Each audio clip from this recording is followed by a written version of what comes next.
I już im uciekliśmy. To jest jednak szatan, nie samochód. Jak dobrze wiecie, w karoserii uwielbiamy testować samochody mocne, szybkie, sportowe, jeżdżące bokami. Nie lubimy takich, tych mniejszych, tych crossoverów, SUV-ów i tak dalej, ale musimy to robić, bo to wy takie samochody kupujecie. 40% sprzedaży to obecnie SUV-y i crossovery. O, takie, jak ten, nudne bardzo. O, ale jest przynajmniej urusiątko. Oła! Spokojnie, to tylko Yaris Cross, spokojnie.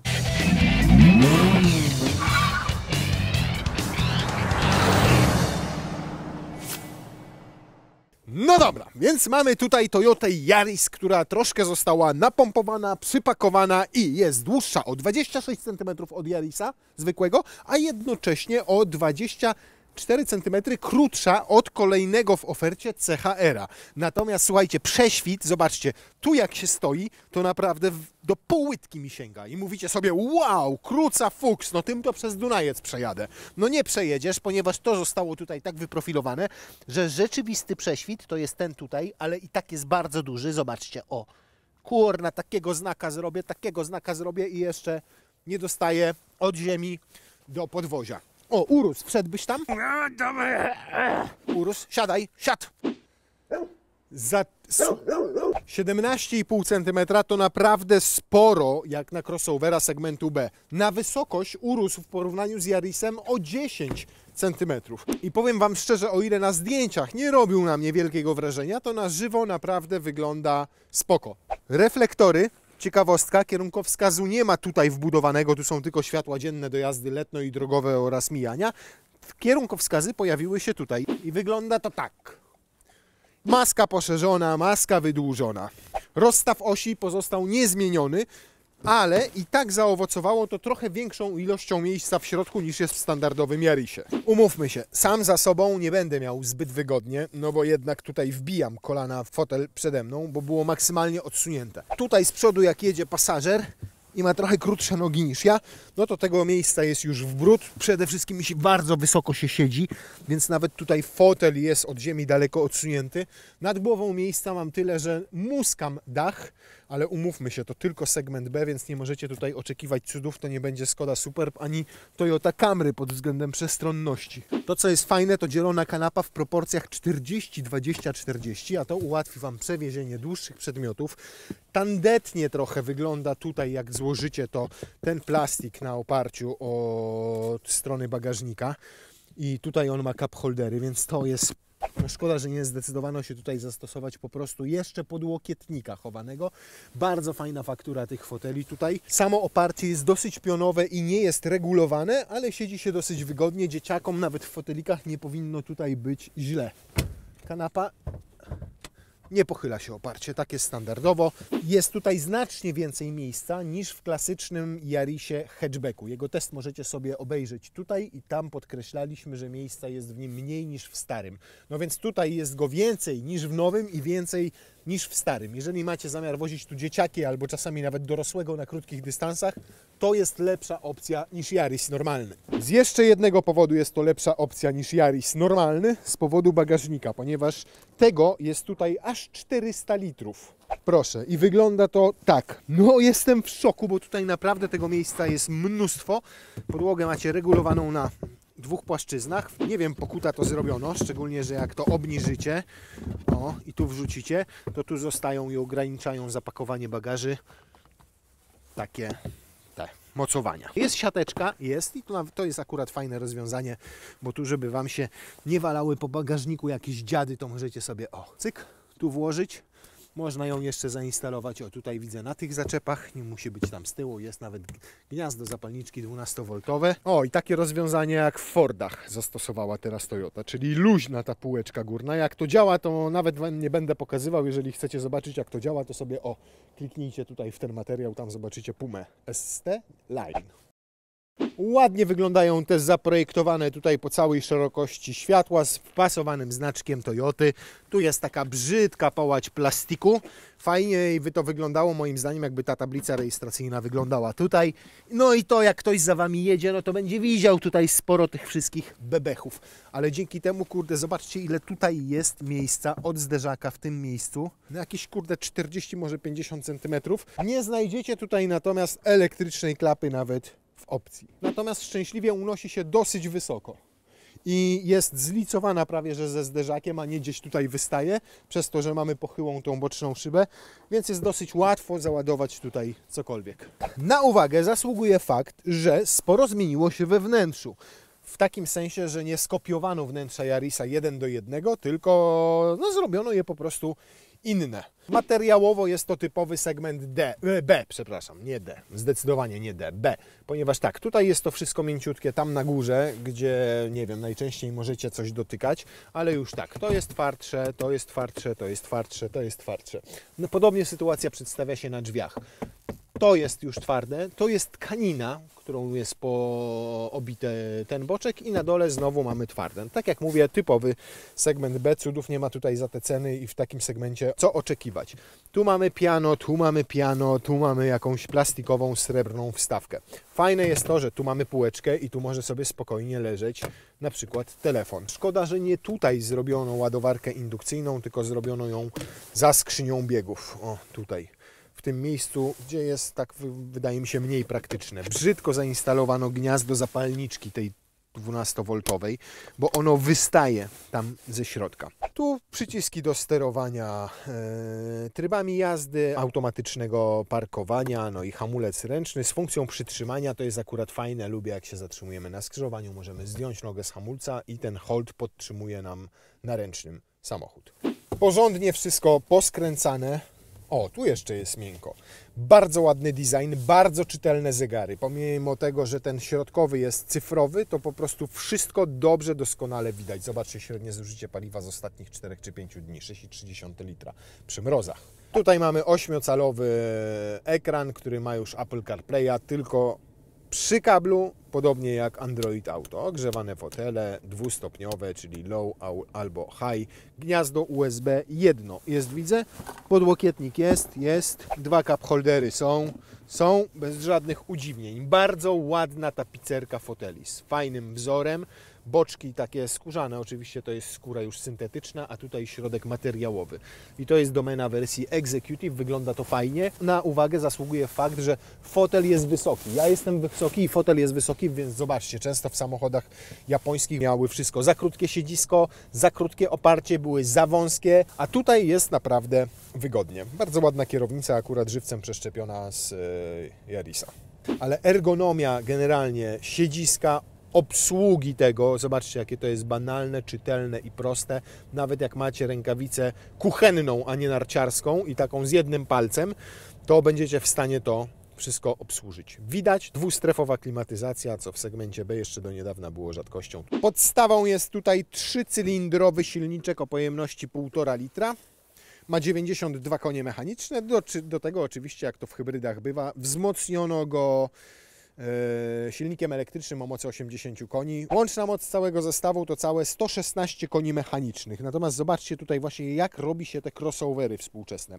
Silnik jest stosunkowo nisko, wręcz jak w Yarisie umieszczony. Zobaczcie, jaka tu jest odległość pomiędzy chłodnicą na przykład, tu jest chłodnica, a górną krawędzią zderzaka. O, tyle.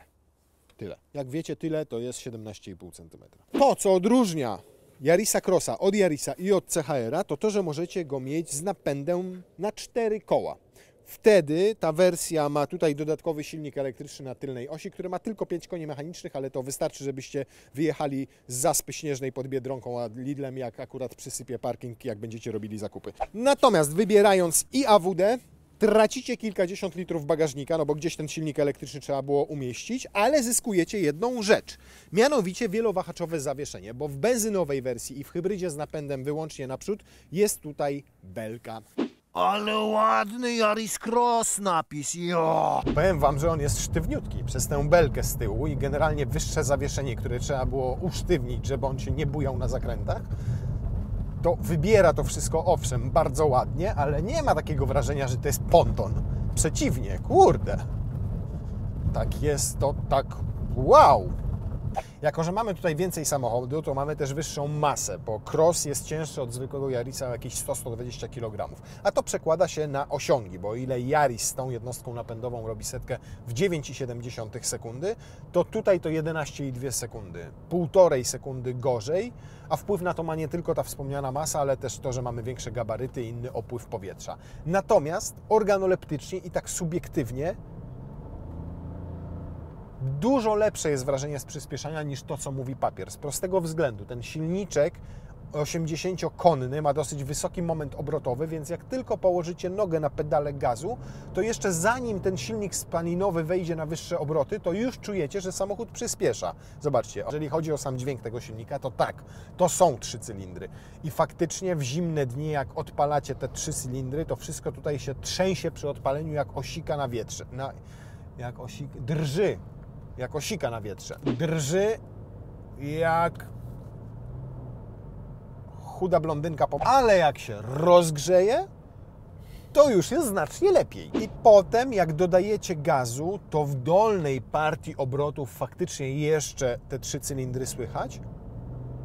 Ale jak się nauczycie umiejętnie operować pedałem gazu, teraz na przykład jestem w górnej partii obrotów, to już w ogóle nie słychać, że to 3 cylindry. Powiedzielibyście, że to 4-cylindrowy motor. Więc jest raz tak, raz siak. Więc jak na takiego pęcła, bo pamiętajmy, że to ciągle samochód segmentu B, to naprawdę przyzwoicie ten silnik tutaj wyciszono. Nawet pomimo, że macie tutaj ten pstryczek elektryczek, który ma 3 tryby, czyli normalny, power, o tutaj jest to power, i tryb Eco, to on niczego na dobrą sprawę nie zmienia. W trybie Power rzeczywiście delikatniej muskacie pedał gazu i on już wchodzi na wysokie obroty. I to jest wszystko, co tutaj się zmienia. Generalnie mam wrażenie, jakbym siedział w samochodzie o klasę wyżej od Yarisa, jeżeli chodzi o przestronność przede wszystkim, bo jest jakby tak szerzej, ta połać tutaj podszybia, deski rozdzielcze jest taka duża. Maskę stąd widzę jakąś taką bardziej rozbudowaną. Wyżej jest położony ten boczek drzwi, wyżej się szyba zaczyna.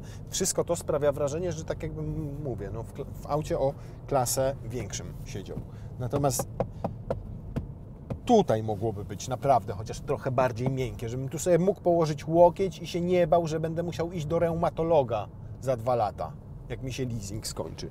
Tutaj na przykład jest to miękkie i akurat pomimo tego, że nie jest regulowany, choć mógłby, nie narzekałbym, jakby dałoby się go podnieść się tutaj o 4, 5, 8 cm, no to jak położę, no to jest mi rzeczywiście do jazdy po mieście ok. Do jazdy po autostradzie już nie, bo już nie dosięgam tutaj wtedy za 15:03. Do 12 już tym bardziej, albo za 10:02. Do 6 najwyżej.